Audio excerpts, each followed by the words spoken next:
Hey everyone, welcome to this kind of compressed versions of chapters 9 and 10 as we get caught up with what's going on over in Mrs. Davenport's class. So, the story of the 1920s and the 1930s is really a story of what we think versus what we didn't want to know, which you can see there at the top of the slide. And if we kind of build on this, what we want to build on is this idea, this reality that what we think is one thing. Americans thought that the collapse of our economy was going to be absolutely and utterly impossible, that there was no way that the economy itself could crash. Americans wanted to think that loans were going to always be easy to get. They wanted to think that people can be able to repay their debt, right? You're going to take out all these loans so you can repay your debt. And they had this belief that stocks were worth a lot of money that we were seeing people use during and buy during the 1920s. And all of these things are part of what make America and its economy seem like it's doing really, really, really good. But there's a lot of warning signs here, too, that we need to take kind of into consideration. One of the things that you learned about in the last chapter was this idea that America's economy, underneath something called supply side economics, underneath a guy named Andrew Mellon, by Presidents Harding and Coolidge and Hoover, was doing awesome. But there were definite warning signs of bad news coming down the pike. A lot of people who were taking out those loans, well, those people were actually gambling on stocks with their loans. And there's a fancy name for that. It's called speculation. And speculation, which you can see right here on the slide, at the bottom of the slide, that is a really difficult and dangerous thing to encounter in an economy. I mean, think about it. If people are taking out loans from banks and they're speculating, they're betting that the stock market is going to rise, and they're buying stocks without any real knowledge of what that company is going to do, hoping to make a quick profit by selling it. What are you doing? Why would you ever consider that to be something that would be a healthy reality, that people are gambling on the stock money with money they borrowed from a bank? I mean, I understand the reality of why it is they were doing that. I mean, I get it. What they were hoping for, what they were wishing for, was that you could go to the stock exchange or the stock market, a place where you buy or sell ownership of a company in stock, and that you could find a way to effectively make a ton of money. And what they were betting on is this thing called a bull market. They wanted to go in, buy its stock, become the owners of a company, part owners of a company by buying some stock. They were betting that that market was going to go up, that company would be successful no matter what, so its value would rise, and then people could sell their ownership for a profit. That's a bull market because the bull is charging ahead. I mean, I get it. That's what these people want to do. They want to take out these loans. They want to be speculators in the stock exchanges, and they want to do it because stock prices are rising. And so it's a bull market. But there's a reality that we have to face. People had taken on simply too many loans, and stocks are overvalued. That's the reality that we have to face as Americans towards the end of the 1920s. That, listen, I know it was a bull market, but people are crazy. Like, no stock should be as high as these stock prices were. The companies just weren't that valuable. And people start to get afraid. And I don't blame them for being afraid. They were worried that the stocks they had bought weren't actually worth what they paid, and that they were going to lose money, especially because they had taken out loans. So people start to sell their stocks. We start to see what's known as a bear market. This idea that we would see the owners of the company worried about the company and its stock performance. And so they would sell those different stocks that they owned. And then the price of that stock would fall because people were afraid of losing even more money. That bear market is going to be a real disaster for lots of folks, especially in something called Black Tuesday, where the people were so afraid that they began to sell so many stocks all at the same time on one day. And the market collapses to near zero. So think about it. That's like saying that let's say you had $20,000 and you go into the stock exchange that morning and you're ready to buy and sell, but you notice people are buying or selling their stocks at whatever price they can get, and you start to panic too. So you sell it off. And by the time that ends, oh my gosh, your stocks are like worthless because the prices have fallen so very much. That's what happens here towards the end of the 1920s in 1929, Black Tuesday. And this is going to be the thing that really kind of kicks off the Great Depression. Now, the Great Depression was the worst economic crisis in American history, and that stock market crash kicks it off, especially when those people speculated on those stocks like we saw in that last little section. But when the market crashes, what we have to understand is that it's going to set off a chain reaction of events. For example, if you took out these loans and you bought stocks and the market crashes, you can't pay them back. You have defaulted on your loans. Now, as we can see that when you default on something, it just means that you failed to pay a debt. But the problem is that failure to pay a debt, defaulting on the loans that you bought stocks with, that's going to set off a whole series of things. So while the stock market crash and those defaults, they're not the only causes of the Great Depression, they're going to help spark a series of other problems that are going to be part of and cause of the Great Depression. Here's an example of one of those things that actually leads to the Great Depression, sparked on by these different loans. And it's this thing here in the box. Lots of people took out loans, and so the companies, and they were buying things with them. So companies thought that people had more money than they really did. That means that farms and factories would overproduce. Like if I love Legos, right, and I see that everybody has a ton of money, I'm going to make a ton of Legos for them to buy. But the problem is they didn't really actually have all that money. It was loans. So I'm overproducing Legos. Eventually, people are going to run out of money, and they're not going to be able to buy anything anymore. That is called overproduction, and that cycle is really going to be hard to break and bad for Americans. Here's what I mean by that particular cycle that's going to be hard to break and bad for Americans when we have overproduction. It starts off right here with number one. There's too much of something, too many Legos. That means I have to sell them, so the price is going to drop because I got to get rid of these Legos.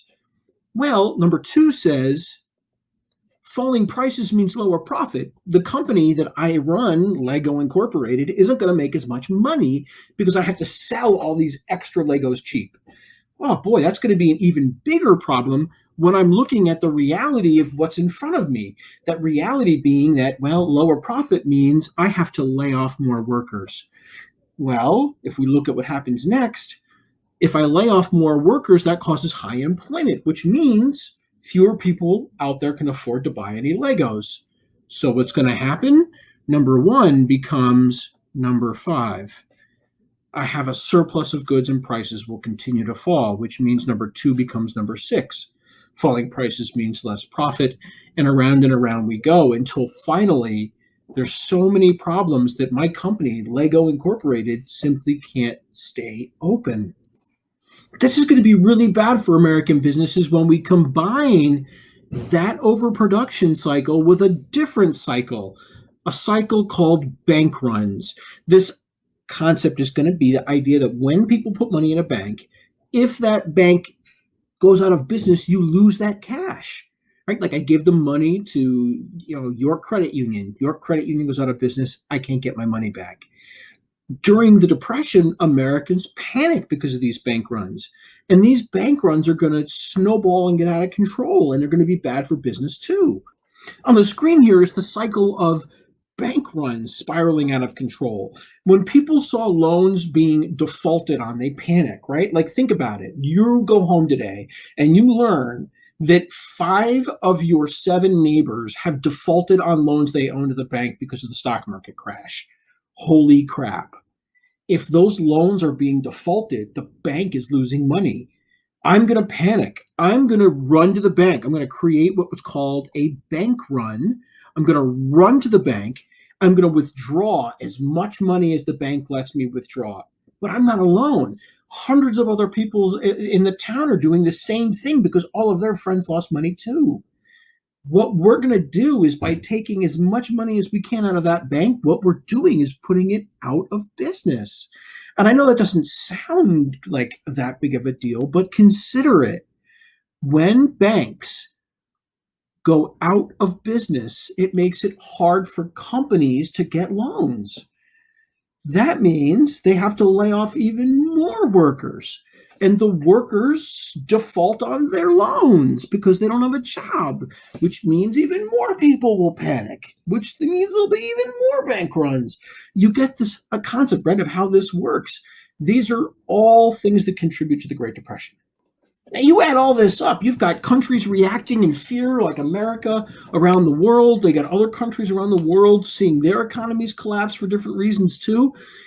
This means that what we're going to see is not just one of the worst economic disasters for our country, but the other countries of the world are going to see an economic disaster, too.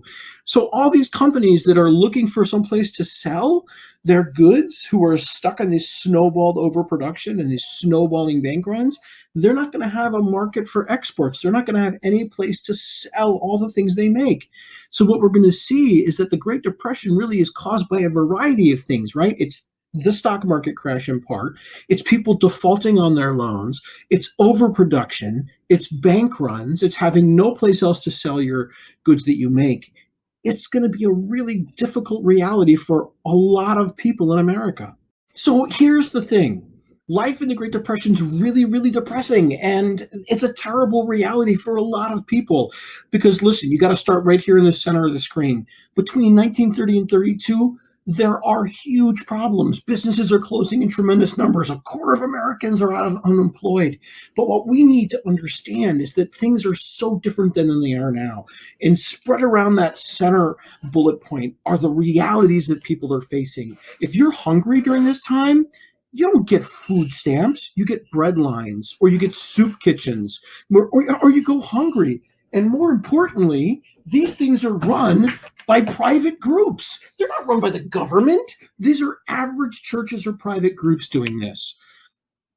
Housing.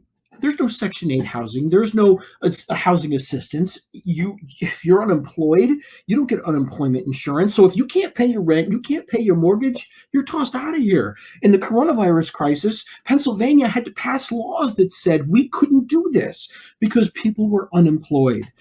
These are the realities people are facing. Shanty towns grow up, and you can see an image of one right there. Outside cities and in cities, they call these things Hoovervilles after President Hoover because people blame that man for their problem. This is a depressing life. We're talking one-room shacks. We're talking a water pump shared by all of these families, no bathrooms or sanitation, dirt floors. We're talking the terrible conditions that people were living in the places they were before they were immigrants here, coming to America 40 years before. This is the level of poverty that we're seeing in places. Central Park in New York City, Hooverville. These are the realities. And it's not that Americans weren't trying. Many Americans were doing whatever they could. Teenagers, 15, 16, 17. Adults were leaving their families, hopping on train cars called hobos, and they were going from town to town looking for work. They weren't degenerates. They weren't looking for handouts. They just wanted a job, but nothing existed in the government to help give them that job. Do you remember why? It was that idea, laissez-faire. Remember laissez-faire, that the government won't involve themselves in anything going on in the economy? Well, this is the result of that. This is what happens. A government that doesn't give you unemployment insurance, a government that can't give you food stamps, a government that can't stop you from getting evicted, a government that can't find you a place to live, a government that can't get you a job. Desperate for people to blame, Americans were looking at whoever they could to blame, whether it was President Hoover or even in some cases, like in the American Southwest, white Americans, racist, blamed Latinx people and then forcefully deported them, kicked them out for no reason other than the fact that they were thoughtfully. It wasn't that they were Mexican, they just looked Mexican. Whatever that even means. These people were American citizens. That's the reality that we're seeing here, as people were desperate to blame folks for whatever it was that they could to find a solution to their problems. And it wasn't just in big cities or in little places like right here in Pennsylvania. This was a nationwide problem. And it was even worse for some people, depending on where you lived in the country. If you lived in the Great Plains, the whole place that you lived in, whether it was Montana, Wyoming, Colorado, New Mexico, Texas, you can see the map there that I put down on the screen. That's the Great Plains. You lived in some place called the Dust Bowl. 10 years of drought and dust storms from over farming land that had once been held in places by grass, but had been removed to farm destroys huge swaths of the country. I'm talking like the greatest environmental disaster our country has ever seen happens to the people living in these states during the Great Depression. Talk about adding insult to injury. Lots of these farmers who had been suffering from falling profits because they overproduced, because they had defaulted on their debt, are just broken by this Dust Bowl. I want you to do me a favor. I want you to search for, open up a new tab, pauses, search for dust storms or Dust Bowl 1930s. And if you do that, you're going to see these enormous black blizzards. It's crazy. There'll be a video clip coming up in here in a couple of seconds of the black blizzards and people who survived them. But the idea that these dust storms could blot out the sun entirely, listen, you could be suffocated. Creatures, cows, cattle, horses, anything else outside, kids, adults, if you were out in the open, you had a real risk of suffocating. And these things would come by once a week. I'm not talking like once in a blue moon. There were like 50 of them a year for 10 years. These farmers who were broken, forced to turn over their farms to the banks, they're wiped out. Many of them would head to California hoping to start for a new life. But I got to be honest, when they got to California, they discovered that a lot of these people in California were looking for jobs. In other words, there just weren't jobs no matter where you would go, and you were broken. This is the kind of reality that Americans are facing in the Great Depression, and it is a harsh,